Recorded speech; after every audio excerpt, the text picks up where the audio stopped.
اچھا، کل بجٹ آیا 2025-26، تو اس میں ریئل اسٹیٹ کے بوم کے لیے ایک بہت بڑا سٹیپ لیا گیا ہے۔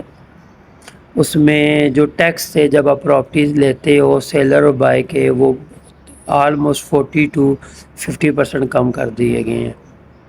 اس سے سب سے بڑا یہ فائدہ ہوگا کہ پراپرٹی میں بوم آئے گا، سیل پرچیز زیادہ ہو جائے گی، کیونکہ جب ٹیکس زیادہ تھے تو لوگوں نے سیل پرچیز کم کر دی تھی، کیونکہ جیسے کوئی 1 کروڑ کی چیز لیتا ہے تو اس کے اوپر وہ 4-5 لاکھ روپے ٹیکس دیتا تھا۔ تو اب یہ ہے کہ گورنمنٹ کا بہت بڑا انیشیٹو ہے۔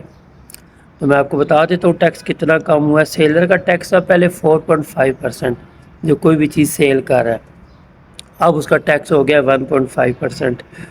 اور پرچیزر کا جو ٹیکس تھا وہ مطلب جو سیلر کا ٹیکس ہے وہ 66% سمجھے اب ڈاؤن ہوا ہے، اور جو پرچیزر کا ٹیکس ہے وہ 50% ڈیڈکٹ ہوا ہے۔ پہلے تھا 5%، اب 2.5% پہ آ گیا۔ اسی طرح یہ اب ریئل اسٹیٹ سیکٹر کے لیے بہت گڈ نیوز ہے۔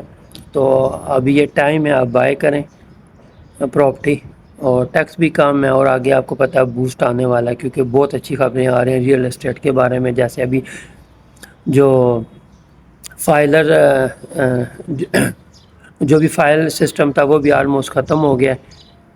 یہ جو بھی فائل سسٹم تھا یہ بھی آلموسٹ ختم ہو گیا ہے، تو اس کے اوپر بھی بہت جلد رپورٹ آنے لگی ہے کہ اب جتنی بھی پراپرٹیز ہوں گی وہ رجسٹرڈ ہوں گی گورنمنٹ میں، اور پوزیشن والی ہوں گی۔